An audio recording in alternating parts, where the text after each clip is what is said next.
আহলে হাদিস কি?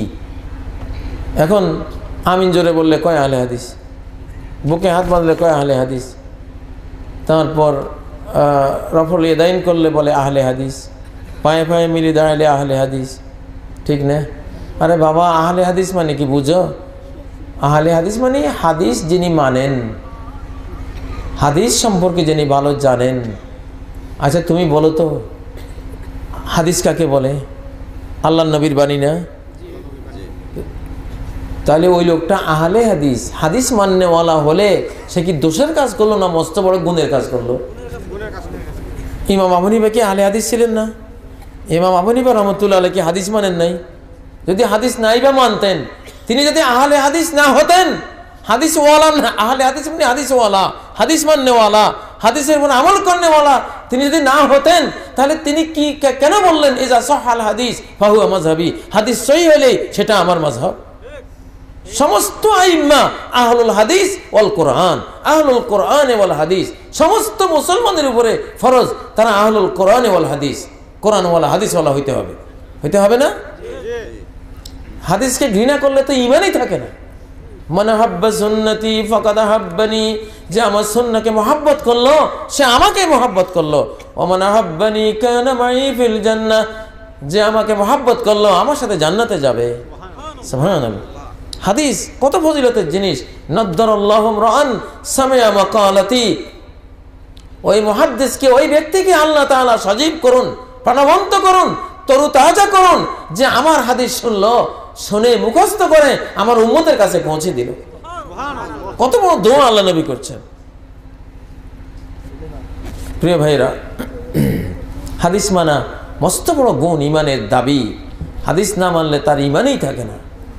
হাদিস না মানলে জোহর আপনি কয় রাকাত? কোরআনে কোথাও নাই জোহর 4 রাকাত, কোরআনে কোথাও নাই মাগরিব 3 রাকাত, কোরআনে কোথাও নাই এশা 4 রাকাত ফরজ, কোরআনে কোথাও নাই ফজর 2 রাকাত, কোরআনে কোথাও নাই শতকরা 8 টাকা জাকাত ফরজ, কোরআনে কোথাও নাই 5টা উট হলে একটা উটের বাচ্চা ওখানে এই অমুক বাচ্চাটা দেওয়া জাকাতের মধ্যে ফরজ, কোরআনে কোথাও নাই 7.5 ভরি স্বর্ণ হলে ওখানে জাকাত ফরজ, কোরআনে কোথাও নাই 52 তোলা রূপা হলে জাকাত ফরজ হবে, কোথাও নাই। এগুলি সমস্ত কিছু আমরা পাইছি কোথায়? হাদিসের মধ্যে। তো আপনি আহলে হাদিস হলে দোষটা কি? আহলে হাদিস হলে দোষটা কি? কয় উনি আহলে ডক্টরেট হয়েছে, আহলে ডক্টরেট মানে ডক্টরেটওয়ালা। তো বাবা এটা গুণের কথা না, সে ডক্টরেট ডিগ্রি লিয়ে আসে, গুণের কথা না। আহাল কথাটা বুঝে না মানুষে, না বুঝার কারণে মনে করে আহলে হাদিস কি বা কি জানি হয়েছে। একটা মায়ের ছেলে ইংলিশ মিডিয়ামে পড়ে, মা মূর্খ, তো মা give me water, give me water, give me water. মা তো হাক্কা বাক্কা খাইয়া আমার বাচ্চাদানে কি কয় গিভ মি ওয়াটার। শিশুটা গিভ মি ওয়াটার করতে করতে মারা গেছে। মায়ের হাতের কাছে পানির জগ মগ সব গ্লাস, কিন্তু গিভ মি ওয়াটার করতে করতে মরে গেছে। পরে হা জাদু রে কেমনে মারা গেলি? তো মানুষের আসি বলে কি হয়েছে বলাটা, কয় হঠাৎ করে বাচ্চাটা গিভ মি ওয়াটার করতে করতে মরে গেছে। আরে বাচ্চাটা তোর কাছে পানি না চাইছে। আরে কপাল, ইংরেজি বুঝি নেই, এখন বাঙালি আরবি বুঝে না। আহলে হাদিস কি? আহলে কি? আহলে হাদিস কি? আহলে হাদিস মানে হাদিস ওয়ালা, হাদিস যে মোহাব্বত করে, হাদিস যে গবেষণা করে। যদি অর্থ বুঝতো বাঙালি, তাকে ভালোবাসিয়ে তার দাওয়াত দিয়ে খাওয়াইতো, ঠিক না? আহলে হাদিস, আহলে হাদিস না হয়ে উপায় আছে কোনো? ইসলামের কিছুই আপনি পালন করতে পারবেন না হাদিস না থাকলে। তবে কেউ হানাফি, কেউ শাফি, কেউ আহলে হাদিস, এইভাবে নামগুলি এক একটা নাম এক একজন নিয়ে মারামারি, হানাহানি, দুশ্মনী করা মহাপাপ, কবিরা গুনাহ, এগুলো কবিরা গুনাহ। নবীজি যেই কথা বলছেন, আল্লাহু আকবার, মান দা ইলা আসাবিয়্যাতিন মান তাআজ্জা বিআযাইল জাহিলিয়্যা ফাআইদুহু হানাবিহি ওয়ালা তাকনু। এটা আমার নবীজি এমন একটা কথা বলছেন, কেউ যদি এরকম গ্রুপিং করে আমার উম্মতের মধ্যে, আমি ওই তরিকার, তুমি ওই তরিকার, এইটা সে ওইটা, এরকম গ্রুপিং যদি করে, এরকম কাটাছিড়া করা আমার উম্মতের মধ্যে যে এটা করবে, ফাআদুহু হানাবিয়ে, তাকে বলো তুই তোর বাপের লজ্জাস্থান কামড়া যাইয়া বলা তাকনু, ইশারা দিয়ে কইও না, একবারে ক্লিয়ার সাফ শব্দে কইবা। এত খারাপ কাজ এটা, এত খারাপ। এত বড় একটা মুসলমান জাতি আজকে সব কিছু শেষ নিজেদের এই দ্বন্দ্বের মধ্যে, সব কিছু শেষ। এই হানাফি শাফি আহলে হাদিস এগুলি পায়ের নিচে পিষ্ট করেন, সবাই মুসলিম, সবাই মুসলমান, কোনো ভাগ নাই মুসলমানের মধ্যে, নাকি? ওয়াইন্না হাযিহি উম্মাতুকুম উম্মাতান ওয়াহিদা, এই উম্মতটা এক উম্মত। নবীজি এক উম্মত রেখে গেছেন, দুই উম্মত রেখে যান নাই। আমি তো ভিতরে এটা পোষণ করি, দুনিয়ার সব মুসলমান আমার ভাই। সে হানাফি পরিচয় দেখ, শাফি পরিচয় দেখ, আহলে হাদিস পরিচয় দেখ, হাম্বলি পরিচয় দেখ, যতগুলি হক কথা সে বলবে, হক কাজ করবে, সেগুলির 100% সেগুলিতে তারে আমি সহযোগিতা দেব। এটা ঈমানের দাবি।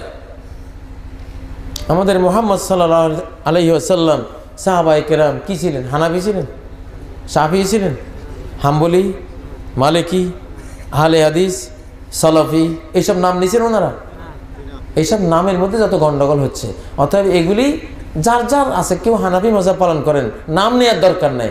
মুসলিম ভাই, আমি এভাবে আমল করি, আমি একজন মুসলমান, আমি একজন মুসলমান। পরিচয় কি? আমরা সবাই মুসলমান। আমরা কেউ ট্রেন মিস করি নাই। আমি সবখানে মেশালটা দিই। একটা ট্রেন মক্কা যাচ্ছে, আপনি ফার্স্ট ক্লাস সিট পাইছেন, আপনিও মক্কা যাবেন। সেকেন্ড ক্লাসে সিট পাইছেন, তাও মক্কা যাবেন। থার্ড ক্লাসে সিট পাইছেন, তাও মক্কা যাবেন। থার্ড ক্লাসেও পান নাই, ছাদে জায়গা পাইছেন, তাও মক্কা যাবেন। ছাদেও পান নাই, ইঞ্জিনে জায়গা পাইছেন, তাও মক্কা যাবেন। ইঞ্জিনেও পান নাই, দুই বাগির মাঝখানে স্প্রিং এর উপরে গিয়ে বসছেন, তাও মক্কা যাবেন। স্প্রিং এর উপরেও জায়গা পান নাই, রড ধরে লটকে আছেন, তাও মক্কা যাবেন। ঠিক নয় কি? কোরআন হাদিস যারা ধরে থাকে, যে যেইভাবে যাক না কেন, যেখানেই থাক না কেন, উদ্দেশ্য হলো কোরআন হাদিস মানতেছি, কোরআন হাদিস মানবো সহি তরিকায়, সাহাবীদের বুঝ অনুসারে, এই লোক জান্নাতে যাবে ইনশাআল্লাহ। সবাই যে সব মাসলায় ফার্স্ট ক্লাসটা পাইবে এটা সম্ভব না, বুঝেন না? সব মাসলায় আমি ফার্স্ট ক্লাসটা বুঝলাম, আপনি সবসময় সেকেন্ড ক্লাসটা বুঝলেন বা থার্ড ক্লাস বুঝলেন, এটা হয় না। এই মাসলায় আমি ফার্স্ট ক্লাস, আপনি থার্ড ক্লাস, আবার ওই মাসলায় আমি থার্ড ক্লাস, আপনি ফার্স্ট ক্লাস, এইভাবে হয়, এইভাবে হয়। কিন্তু থার্ড ক্লাস ওলাও কোরআন সুন্নাহ আঁকড়ে ধরছে, ফার্স্ট ক্লাস ওলাও কোরআন সুন্নাহই আঁকড়ে ধরছে। ইনশাআল্লাহ সবাই কোথায় যাবে? ইনশাআল্লাহ জান্নাতে যাবে, যদি কোরআন সুন্নাহকে তারা মোহাব্বত করে। মহিলা ও পুরুষের নামাজের মধ্যে পার্থক্য দেখেন, প্রত্যেকটা মাসাল হলো ভেজালওয়ালা, বিতর্কওয়ালা।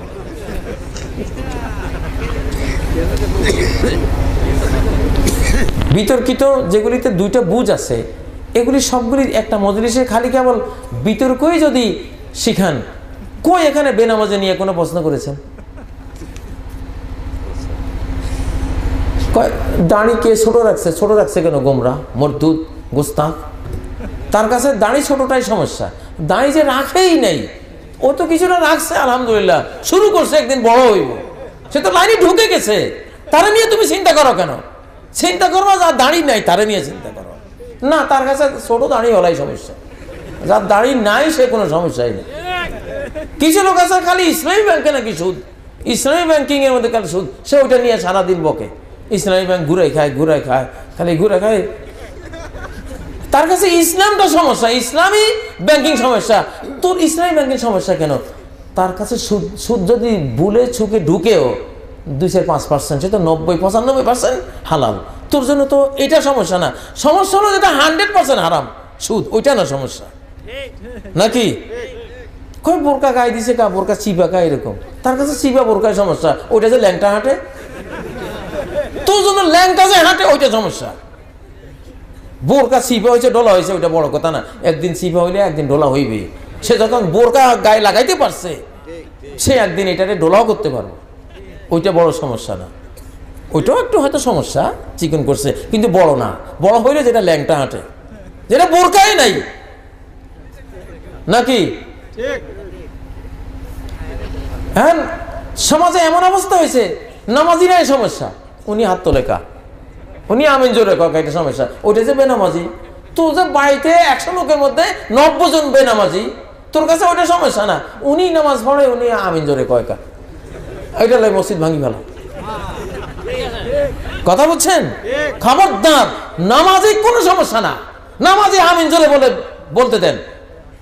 এখানে হাত বাঁধুক, এখানে বাঁধুক, এখানে বাঁধুক, নামাজে কোনো সমস্যা না। সে লাইনে আছে, সে রং সাইডে নাই, সে তার নিজ বৈধ সাইডে আছে, অ্যাক্সিডেন্ট হলেও সে আইনের সহায়তা পাইবে।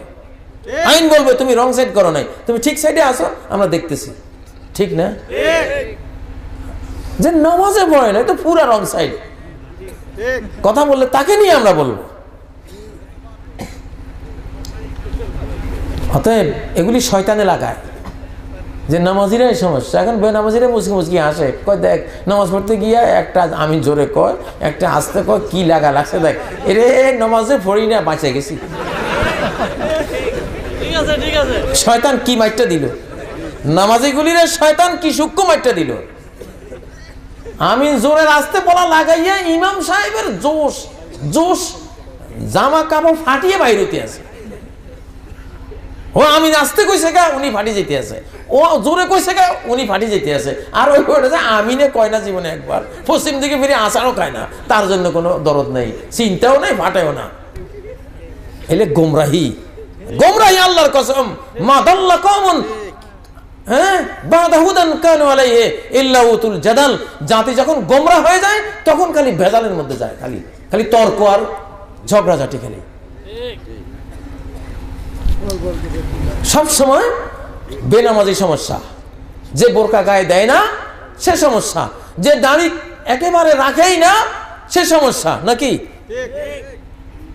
যারা এগুলি রাখা শুরু করছে, সালাত আরম্ভ করছে, কেমনে পড়ে পড়ুক, আলহামদুলিল্লাহ, মসজিদে তো আসছে, সেজদা তো দিছে আল্লাহকে, কপাল তো মাটিতে লাগাইছে যে আল্লাহর সামনে, ইনশাআল্লাহ জান্নাত তো যাওয়ার আশাবাদী হয়ে গেছে, সে যাবেও ইনশাআল্লাহ।